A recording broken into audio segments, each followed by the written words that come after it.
Hello, it's March 4th. I don't know if any of y'all's congregations were like this, but we'd always be like, this is our day, March 4th, because we were in the ministry. Cringe. Yeah. I just wanted to pop in and say thanks for watching the series of videos I posted that my mom did about the red flags she now sees and ignored while she was a Jehovah's Witness. And thank you all for the lovely comments. I do apologize if I'm not able to connect with everybody individually, but it just means a lot for you to have watched and left a comment. Yesterday, a friend sent me a clip for another XJW video, and I just wanted to put it in the comment section and in the description of this video because it was a really good video about a woman who was basically raised for 4 or 5 years of her life at Bethel in Brooklyn. She was 6 years old when their family went to Bethel, and I won't do any more spoiler alerts, but it was a great interview, and it was especially great for me and where I am right now in my healing journey, my mental health, I would mainly say mental and emotional health. I know when I first left Watchtower, I just came out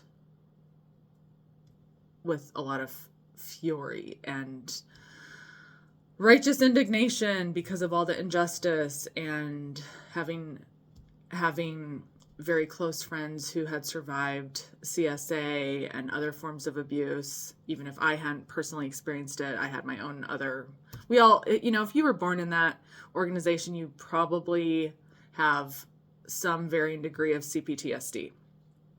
And if so, I cannot recommend enough channels like Crappy Childhood Fairy, Crappy Childhood Fairy, and the series that I'm listening to now.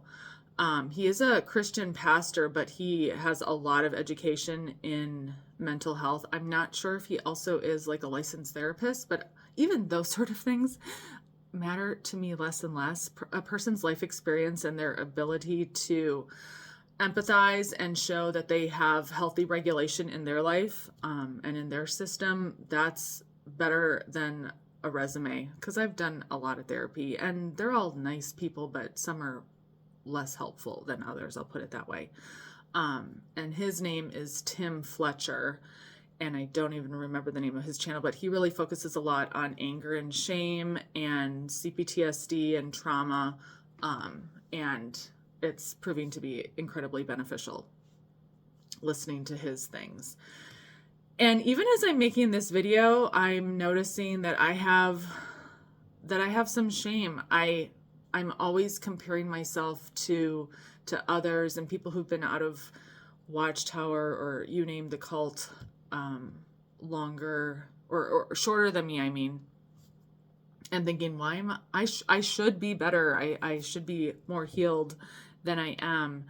And I was talking with a friend this morning that there is a pretty significant difference between people who were born in that cult, any cult, but my cult was Jehovah's Witnesses, versus people who enter at a later age. Even if you were a teenager, at least you still had those super important formative years where you're a little sponge, to not be under that abusive influence.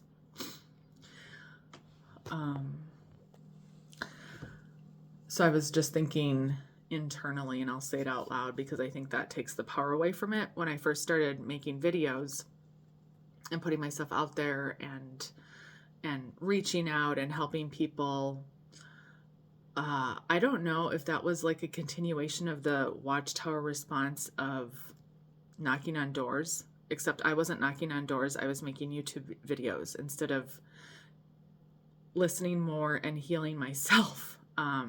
It was another people-pleasing, codependent way of like taking care of others instead of myself. And then I judged what I deemed to be backsliding, and only very recently am I really practicing giving myself grace. So I just wanted to share that. Also, last night we were watching Andrea Bocelli concert. I love Andrea Bocelli and other amazing opera singers. And I thought to myself, I think it was in 2016, maybe 2017, maybe 2015, I don't know, that convention where it was a symposium series, video series on following the life of, I think his name was Sergei in the videos, and how he was a great violin player and he loved it. And of course, because he was a little Jehovah's Witness boy, he wasn't allowed to go to conservatory. He wasn't allowed to pursue higher education to improve his violin ability and talent. And ultimately, I think he died because he didn't receive a blood transfusion. And the audience clapped like seals because he died for their God. And as I was listening to Andrea Bocelli and almost brought to tears by just the beauty and seeing a human doing what they were born to do, the gift God gave them that they then developed and appreciated and shared with the world. If Andrea Bocelli, or insert fill in the blank, had been born and raised a Jehovah's Witness, we would have never been able to hear his angelic voice. Which then made me think of Serena Williams and that paradox. And the only reason why she was able to be the tennis star she was is because maybe she had the belief, but they weren't Jehovah's Witnesses, really. Oh, yes, the places my brain goes. There was one other thing I was going to share. Let me collect my thoughts. Another area where I am noticing that healing is happening. So I was in Mexico a couple weeks ago. That's where I did all the YouTube videos with my mom because it was rainy and cold and we couldn't do anything outside. And so we knocked out all these videos. And then the last day we were at the beach in beautiful Puerto Vallarta, Mexico. It was like 9 a.m, the only sunny day of the week. And I walked up to our hotel room to get my water bottle. No, I was not under the influence of anything or alcohol, nothing. I can truthfully and clearly state. I walked out of the elevator and did not notice that the floor was wet. And I was walking normal and I fell hard on my back. It was scary. I'm 44 and getting, as the older folks say, getting old sucks. It does and it doesn't, but yeah, our bodies are deteriorating and it was scary. I was all by myself. No one witnessed it. And I crawled back to my room and called the front desk because I could hardly breathe. My back was in spasm and they sent up all the people, all the PR people, including the resort doctor. And it was basically just a way to get me to sign off so that they didn't have to pay any money. They gave us breakfast. Anyway, why did I share that whole story? Oh, well, that I have a compression fracture in my back. Well, one of the local witnesses found out and kindly sent a text expressing concern. That was nice. It was very surprising. And I responded, they said, do you need anything? I said, no, I'm getting better slowly every day. Thank you. But I don't need anything. And the Allie 4 or 5 years ago would have taken that text message and turn it into an opportunity to engage. And instead, I'm grateful that I now can see what those things are for what they are, which are breadcrumbs. And one of the things specifically that this Anna Runkle, the crappy childhood fairy, talks about a lot is the healthier you get, the lower your tolerance will be for emotional breadcrumbs from people. In other words, if you, and the only reason this person knew that this even happened to me is because someone else told them. It's not like they're in contact with me. And I'm not putting this person down because I think that they are under the influence of the Watchtower Kool-Aid, so they aren't at their full capacity to be human. Just like I wasn't.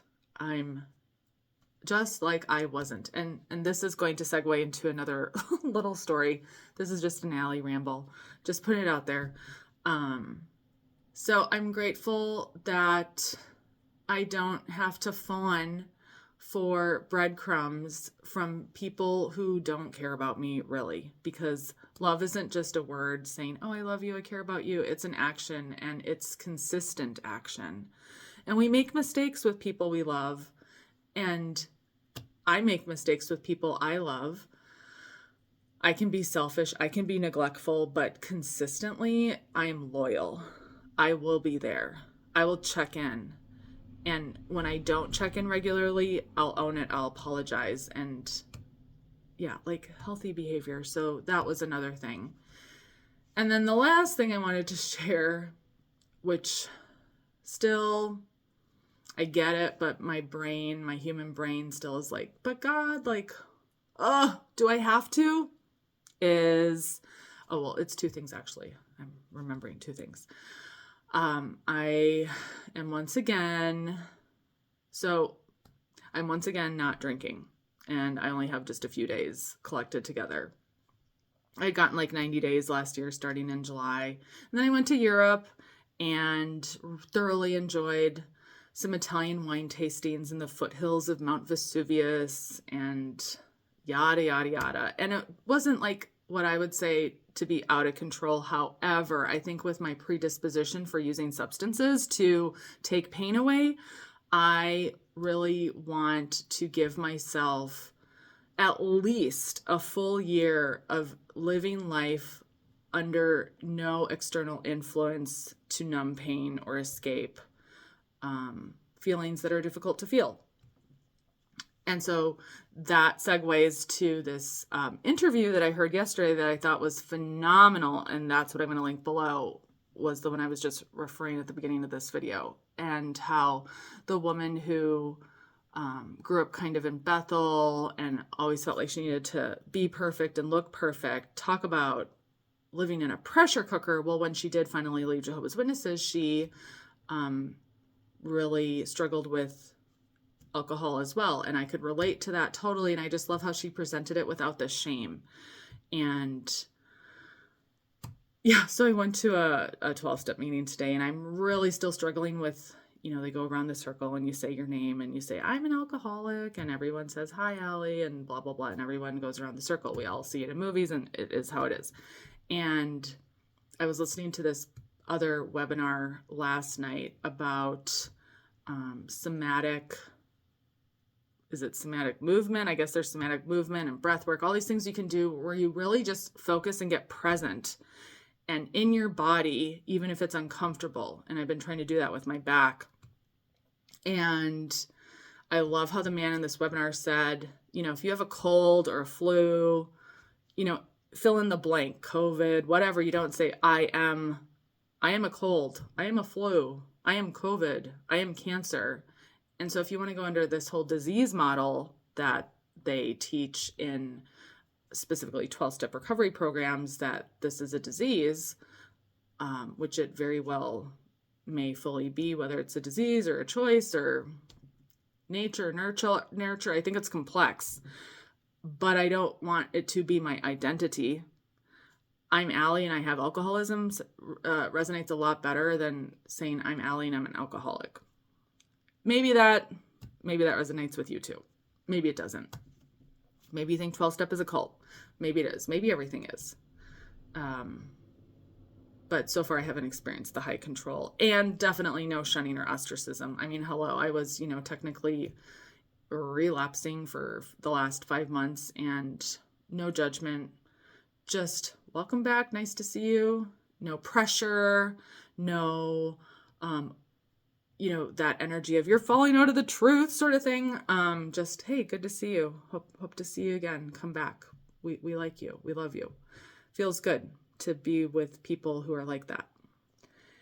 And I think that's all I kind of wanted to ramble about today.